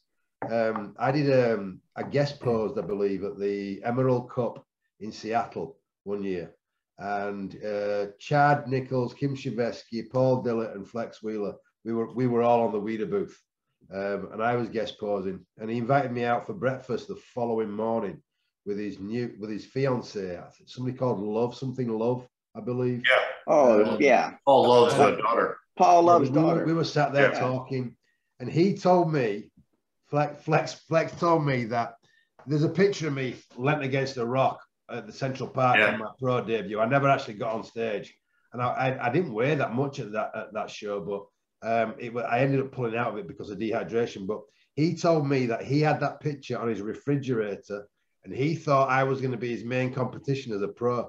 And I'm like, wow, for that to come from Flex, I know that was like the biggest compliment I ever got off any bodybuilder. Mm-hmm. And I'm very proud of that comment coming from Flex Wheeler, who I consider to be like the best bodybuilder I've ever seen. He thought I was going to be his main competition. I guess I didn't get my sheet together, but he did. Who was it you told us the one time had your poster? Was it John Cena? John Cena, yeah. Yeah, said he had your poster on his wall when he was a kid. Yeah, that's pretty cool as well, isn't it? When was that famous. Yeah, it's pretty cool. Yeah. Makes you feel old though. I remember he worked at Go's Gym for a while at the front counter. Yeah, he did. Yeah, I remember that? Yeah. How did he go from pro wrestling? Right? Pro wrestling. Yeah, of course. I know the story. Ed told me the story. I think he found them sleeping on the parking lot or something like that. So he had them clean the gym for like a day, and then he had them working the gift shop, but he was only working for very few days. So Ed was wondering what happened to the good-looking guy. And about a month later, he told me he saw a big advertising campaign with the face on it on Sunset. So it was a very, he moved up quickly from there. I think somebody ran into him at Goals, and his career off. So he only worked very few days at Goals, and then his career took off immediately. And speaking of Flex, he was always kind of famous for, they always thought he doesn't work hard. And in '99, we had pretty much the same workout schedule. You know, I went to the gym like 4 times a day for the cardio, for the posing room, 2 workouts. And he was also there very early in the morning with Charles Glass. And I remember the first day I walked in, they did some crazy drop set, upright row drop set. And I watched the set and I thought, wow, he works way harder than I thought. But maybe it was just late in his career. He really felt like he's going to have to win the Olympia now or never. But in 99, he was also way bigger than usual. He was huge. He worked very, very hard in 99 for the Olympia. Yeah, I think he took that whole year off just to train for that, didn't he? Mm-hmm. Because he was so mad he lost to Ronnie the year before. I was gonna say that's what the 98 was the year that they thought he was gonna win, right? Right. Yeah. He was like 12 points ahead of Ronnie after the first round. Yeah, wow. Yeah. A lot of people don't know that. Wow. Yeah. I didn't know that. Wow. I remember seeing it on ESPN. I wasn't there, but I remember Ronnie came out with looked like no oil on in the first round. And then he came out with oil and different trunks in the second round, and they put him in the middle with Nasser and Flex for the first call out. But like JP said, he was so far behind after that first round. I don't think he beat him until the pose down at the end. I think Flex had a 5 and Ronnie had a 17 in the first round. Wow, yeah. Wow. Great difference. You know, when I interviewed Gustavo Liddell, he said that he beat Ronnie, I think, in opposing round and one of the Olympias, the challenge round. Yeah, the challenge round. Mm-hmm. Ronnie was pissed about that. Yeah. He gets fired up when you're talking about it. Yeah. Ronnie was not happy. I remember that. Yeah. Well, disrespected in some way, you know. Right. Plus, after the Olympia, he lost 1 year to, was it Gunther? Gunther, yeah. At the USA, what was it called? USA or something. Ronnie wasn't in great shape. It was a GNC. GNC, right. Yeah. That's right.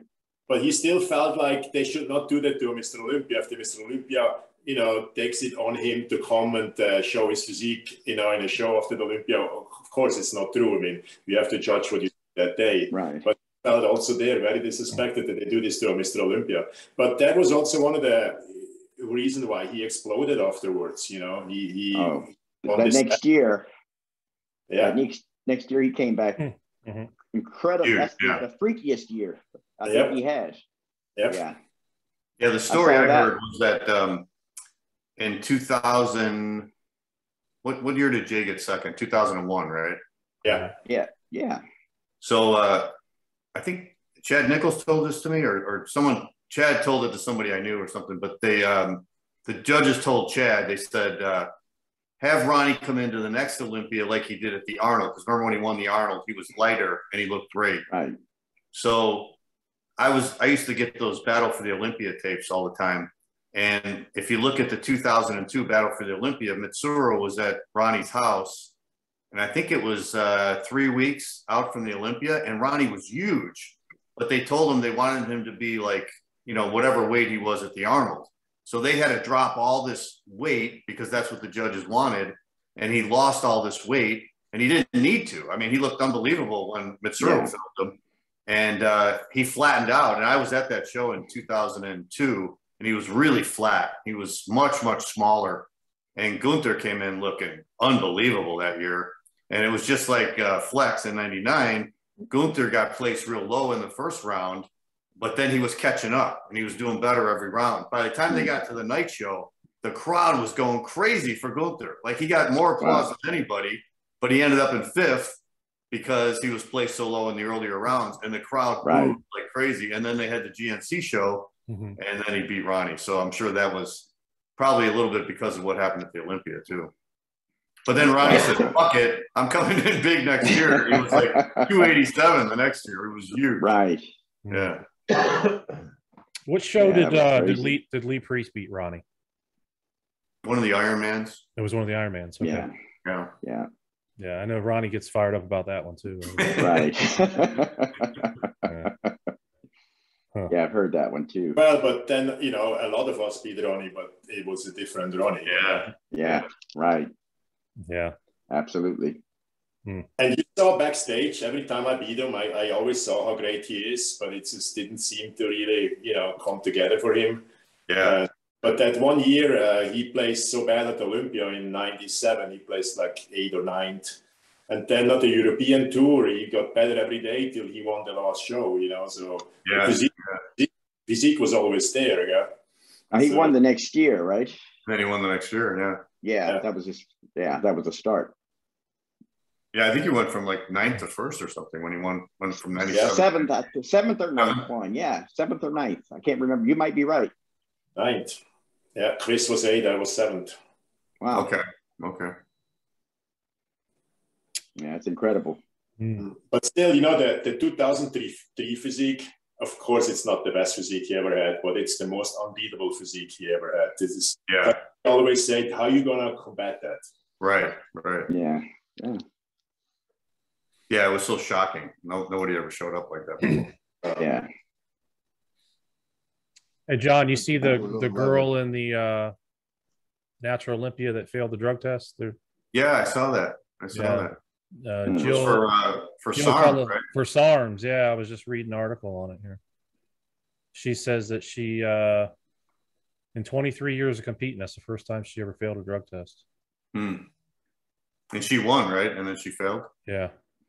John, how you guys test for peptides and stuff like that? I don't know, because when I was competing, they didn't have the peptides. I don't know. I think it shows up as an androgen. Okay. So if it's an androgen test, because SARMs and peptides are androgen, correct? Yeah. Well, that organization, they have a wall of shame on their website. So anybody who fails, they blast them. They put them out there. They put the picture out and then what they failed for. So they do test. Right. Wow. I'm not familiar with SARMs at all. I've heard of it, but I mean, I wouldn't have. Yeah, it seemed like it was kind of popular like a year or so ago. I haven't really heard much about it lately. I know a lot of guys from my gym were taking them. Well, it was banned. It flushes the receptors a bit, keeps the receptors bigger, but at the end, it's about 7 times weaker than Enavor. So. Oh, really? Okay.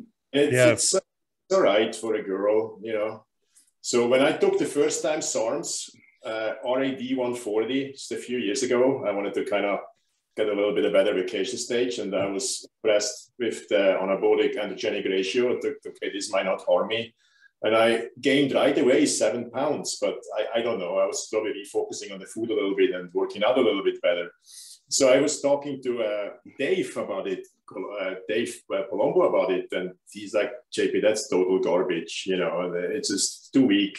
I said, no, Dave, I gained 7 good pounds in a short time. So he looked at me and says, you gain from everything, you don't count, you know. Well, I'll tell you something funny. I gained from DHEA and creatine monohydrate, like 8 pounds without changing my diet. Yeah. I kid you not. When was that, Phil? The last 2 months. Oh, really? No kidding. Yeah. Wow. Yeah. The last 2 months. But I went from 192 up to 200 pounds. No kidding. Wow. And didn't change anything. Wow. I mean, ate the same meals every day. Got stronger too. Put about 50 pounds on the leg press, for example, and an extra 2 or 3, 4 or 5 reps sometimes. Just using those 2 products. Yeah. I took Andro when Andro was legal, and I put on about 15, 20 pounds with Andro. Wow. Yeah, it worked really well for me. Yeah. But it didn't last long. I got rid of it. Back to the SARMs quickly. If I have a girl on like off-season figure girl on like 50 milligram of NPP every 4 or 5 days for a month, and if I switch from that to SARMs, I cannot even keep the gains, you know, from NPP, you know, with SARMs. That's kind of the penalty about SARMs. It's just not very, very strong. It's just too weak. Yeah, we were actually supposed to have the doc on to talk about SARMs and peptides, but he couldn't make it. So I was thinking about that, you know, I was thinking about that. So in some ways, I would just like to throw my whole peptide program at the doc, you know? So what do you think? Because in his book, he doesn't mention any of the peptides I use. Then on the other side, it took me a lot of studying and a lot of research to put the program together. And I'm a little bit reluctant to just throw it out on a podcast, you know? So I'm thinking about it, you know? So it would be interesting for the viewers, absolutely. Mhm. Just in detail, I would like to have. I talked to another hormone doctor. His wife is a bikini pro, and after I talked to him about my peptide program, he changed his wife's peptide program completely. Really? But it kind of weirded me out a little bit to say this guy's from the field, you know. And I based on online research and stuff, and he changed completely his program. I would like to talk to the doc about the peptide program I'm using on my athletes. Yeah, he'll be back next week. But yeah, he just went, like I said, he went to that course. He just got certified in peptides and stuff. So I read his chapter about peptides, and he's talking about total different peptides than what I'm using.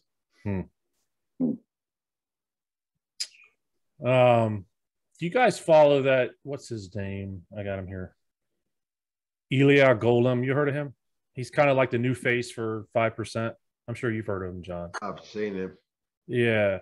And every time I get a chance, for some reason, Larry Wheels gets on my nerves. Those two have a YouTube channel out where they're, speaking of supplements, where they're talking about the dosages and stuff they take. And I'm not going to play it, but I'll show you his picture here real quick. Oh, really? And I'll kind of tell you what the doses he's telling these people that he takes. And I've never taken growth, so JP, you may know, but Larry Wheels and this guy are telling everybody that for each meal they're taking 8 IUs of GH and 10 IUs of insulin per meal. With each meal? With each meal. That's what these two idiots are telling people. I mean, I don't take that, but I mean, JP, I mean, is that extreme? Not the insulin, you know. I mean, there must be a very short-acting insulin like Fias if you're taking every meal. Yeah. Otherwise, you even take it every meal, it works for too long. The GH is just idiotic, you know, that's what it is. It's going to make your organs grow, and you throw away so many years of your life for no real benefits, you know. I mean, it's just, we have plenty of research on GH, so this makes absolutely no sense. But yeah, people do it, absolutely. Well, I mean, I know this guy looks natural and all that, but. Right. Right. Yeah. The epitome of health, right? No, he's got some, I can go through his pictures, and we don't have time, but he's got some pictures of him, some of his posts. He does not look healthy. I mean, I think they tried to put him in to replace Rich Piana, but for one, you can't understand a word he says when he talks. So I don't know.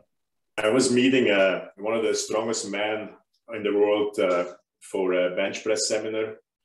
The guy's pushing 1,000 pounds with the shirt on the bench. Jeez. So he's telling me about this many years ago, and he's telling me about how much he takes of what, and he took about 10,000 milligrams of testosterone a week. Crap. We had lunch. The vein on his forehead was as thick as my thumb, and it was constantly pumping, you know. and I was just like, just freaking don't die during this lunch. You know? Just wait till I'm in my car, you know, please, you know. And the guy was incredibly. I think his goal was to do 1,100 because somebody else was then first pressing 1,000 on the bench in a competition, and I lost touch. But a year or two later, I seen a picture where he tore pretty much both chest in a repetition. And I mean, 10 grams, I will never forget that. Wow. So he's like, why the deaths in bodybuilding. Yeah, he asked how much you take, you know. And I said, well, I did push it all the way to 1,000. And that was kind of controversial in my time, you know. Yeah. That it's too much, you know. So it's not too much today. It's kind of standard today, right? Wow. No. Wow. We've talked about that before on the show about these guys that are giving out advice on gear and stuff, and that's why I brought that up. So these two idiots. Dangerous though, man. I mean, you get some kid who wants to be a bodybuilder with some money in the bank and rich parents, and they're going to go straight into it. I mean, it's just. No, it's ridiculous. Honestly, that's what's wrong with bodybuilding nowadays, in my opinion. Yep. Did you see how many views that video had? 82,000 views. Yeah. Wow. Well, let's see. Larry Wheels has 2.7 million followers. Yeah. Wow. Yeah. Wow. Yeah. It's amazing. Yeah.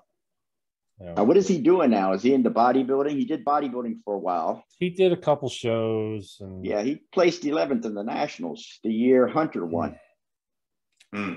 And then from there, he went into powerlifting, and it was strength. Now it's arm wrestling or just whatever it might be right now.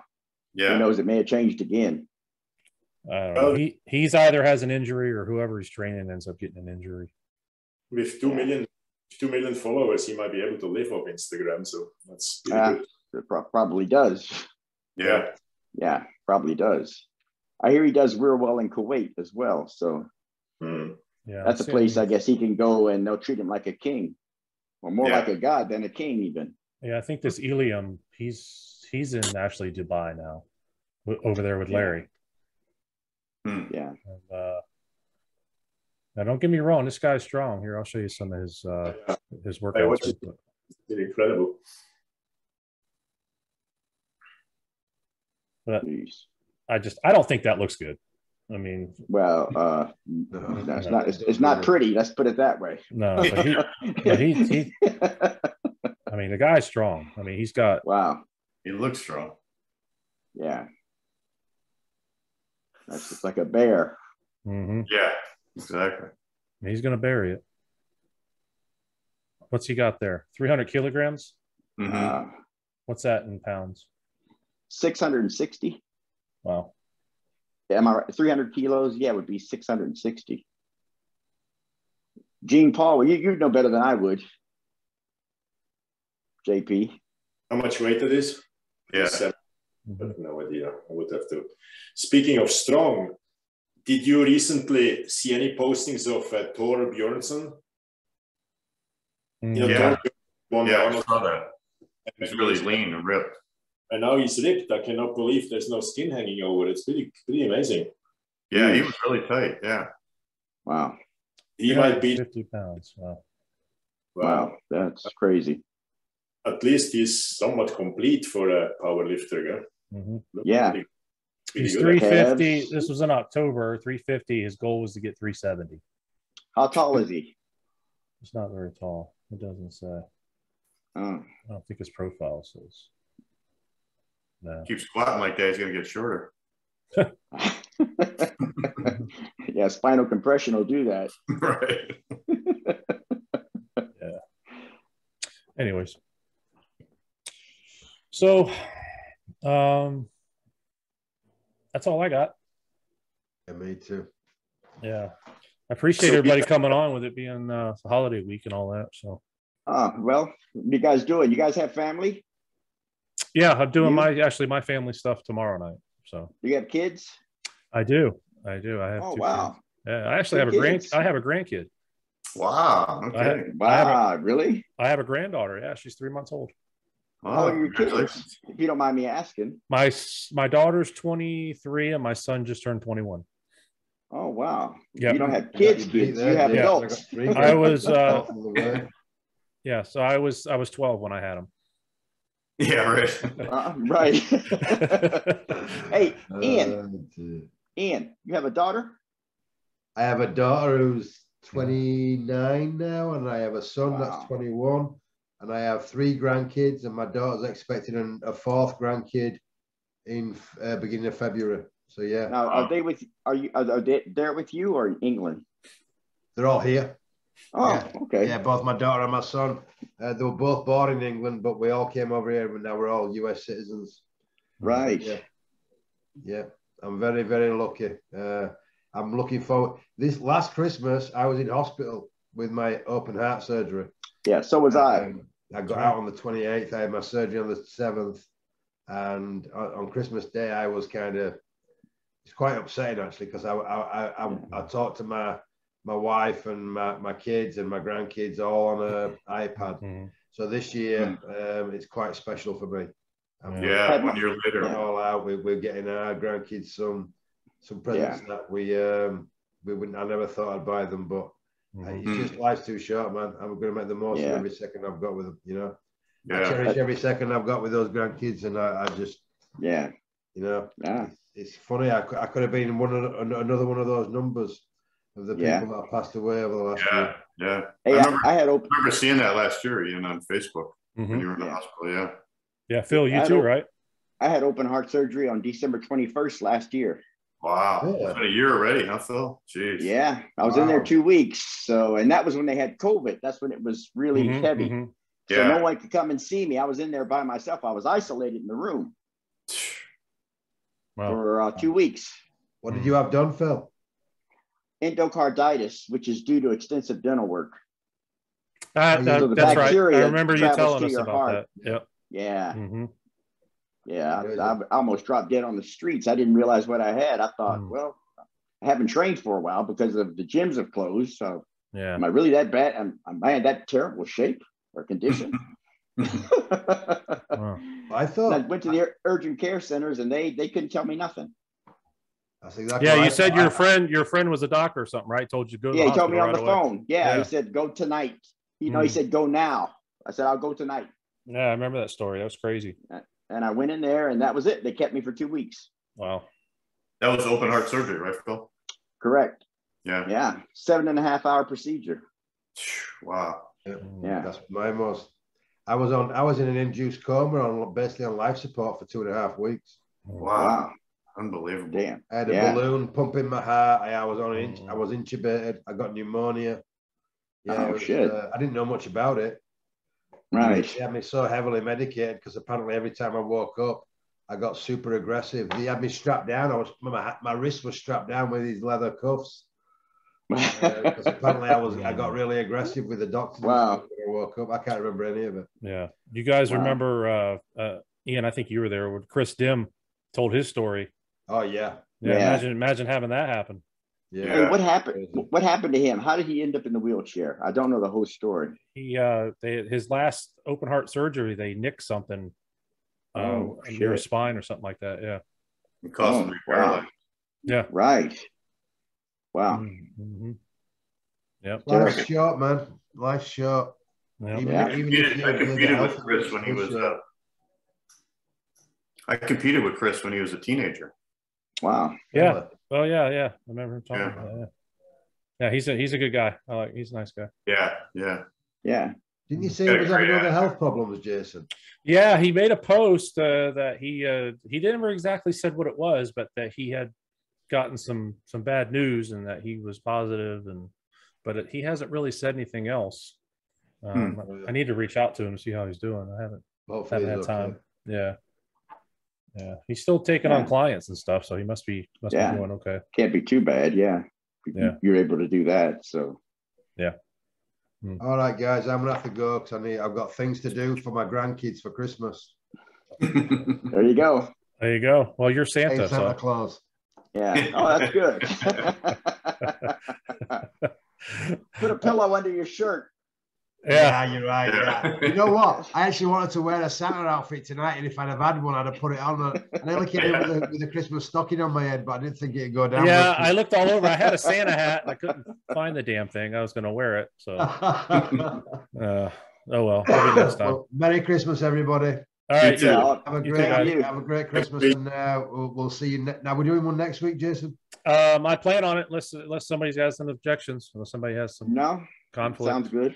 Okay. Perfect. All right. Real plans for Christmas. I'll just say last thing. Christmas for me, my opinion on Christmas after so many, I usually spent them alone. My second wife I was married to, she used to go to Norway. And so I would be at home alone the whole time. So I think the Olympics should be like the Christmas should be like the Olympics, the winter, every 4 years. There you go. All right, guys. Catch you later. Merry Christmas. All right, guys. Merry Christmas, guys. Thanks again. Take care.